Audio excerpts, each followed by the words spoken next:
Khan sir जो पटना के जाने माने और मशहूर शिक्षक हैं, शायद ही कोई ऐसा व्यक्ति होगा जो खान सर से अपरिचित होगा।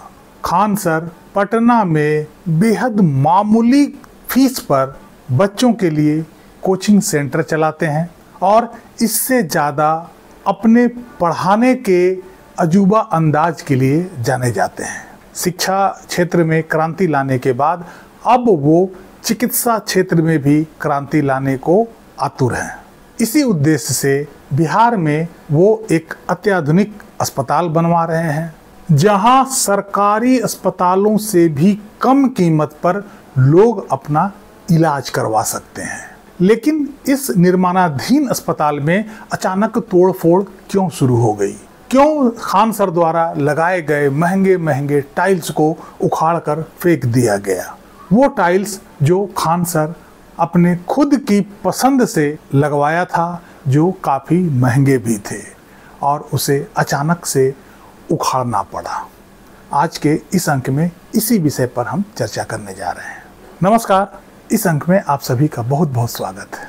खान सर बिहार में एक अत्याधुनिक अस्पताल बनवाने जा रहे हैं, जहां इलाज और सुविधा तो बड़े बड़े प्राइवेट अस्पतालों जैसी होगी, लेकिन बेहद मामूली कीमतों पर यहाँ इलाज करवाया जा सकता है। ऐसे में बिहार के गरीब से गरीब व्यक्ति को भी बेहतर इलाज की सुविधा मिल सकेगी।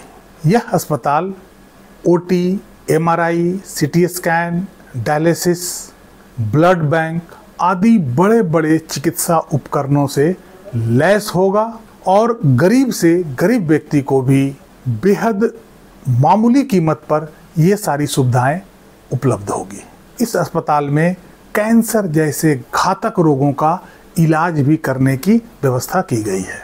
जब इतना बड़ा अस्पताल होगा तो निश्चित रूप से इसमें बड़े बड़े अच्छे डॉक्टरों की भी नियुक्ति होगी। बहुत सारे बड़े बड़े डॉक्टर खान सर के इस अस्पताल में सेवा देने की इच्छा जताई है। खान सर का यह भी कहना है कि इस अस्पताल में इलाज के लिए आने वाले व्यक्तियों को मरीज या पेशेंट नहीं कहा जाएगा, बल्कि उन्हें गेस्ट कहा जाएगा।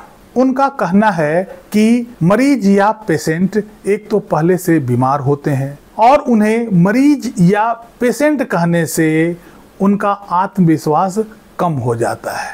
ऐसे में इस अस्पताल में इलाज कराने के लिए आने वाले सभी व्यक्तियों को गेस्ट कहा जाएगा। अभी यह अस्पताल निर्माणाधीन है और इसमें बड़ी तेजी से काम चल रहा है।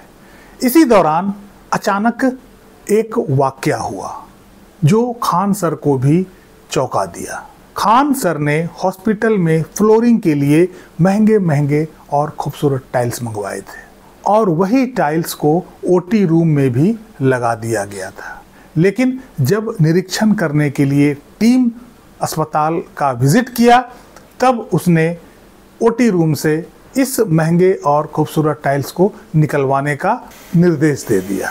ऐसा निर्देश सुनकर खान सर भी चौंक गए, लेकिन जब वास्तविक वजह का पता चला तो उन्हें भी यह सुनकर आश्चर्य हुआ।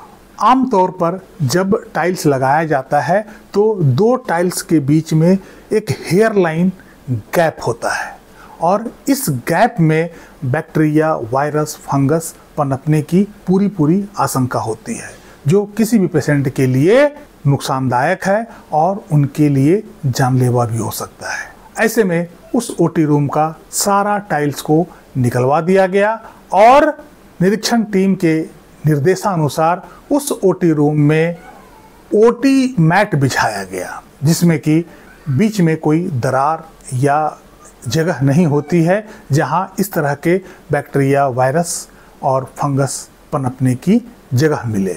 खान सर का यह कार्य बेहद सराहनीय है। लोग खान सर के इस कार्य को भूरी भूरी प्रशंसा कर रहे हैं।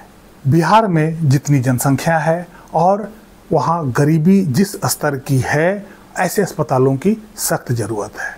वहाँ इलाज का कोई बढ़िया साधन नहीं है और इसके अभाव में लोगों को दूसरे राज्य जाना पड़ता है। जैसे बिहार से बहुत लोग दिल्ली आते हैं, कोई चेन्नई जाता है, कोई कलकत्ता जाता है और उन्हें बड़ी परेशानियों का सामना करना पड़ता है।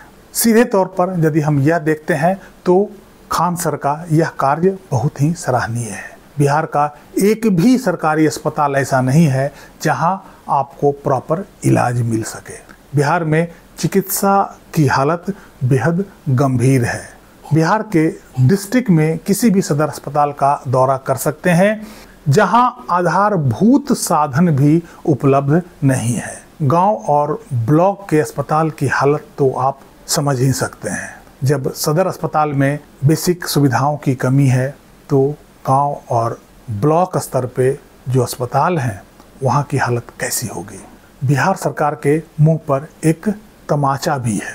जब एक व्यक्ति चिकित्सा के क्षेत्र में अकेले इतना बड़ा सुधार कर सकता है तो बिहार सरकार के पास फंड की कमी नहीं है। वो भी ऐसे आधुनिक अस्पताल खोल सकते हैं जहां गरीबों का सस्ते कीमतों पर इलाज किया जा सके। ये बिहार सरकार की इच्छा शक्ति की कमी को दर्शाता है। बहरहाल हम यही दुआ करेंगे कि खान सर का यह प्रयास कामयाब रहे। लेकिन बिहार की इतनी बड़ी जनसंख्या है, उसमें से एक अस्पताल इतना लोड लेने में सक्षम नहीं हो पाएगा। बिहार में कई ऐसे अस्पतालों की जरूरत होगी। आगे यदि बिहार सरकार को खान सर के इस कार्य से थोड़ा सा भी मोटिवेशन मिले तो इसी तर्ज पर बिहार सरकार भी ऐसे अत्याधुनिक अस्पताल बनवा सकती है। इस अंक में यहीं तक। कैसी लगी जानकारी कमेंट करके जरूर बताइएगा। वीडियो को लाइक कीजिएगा, चैनल को सब्सक्राइब कीजिएगा। मिलते हैं अगले अंक में, तब तक के लिए जय हिंद, वंदे मातरम।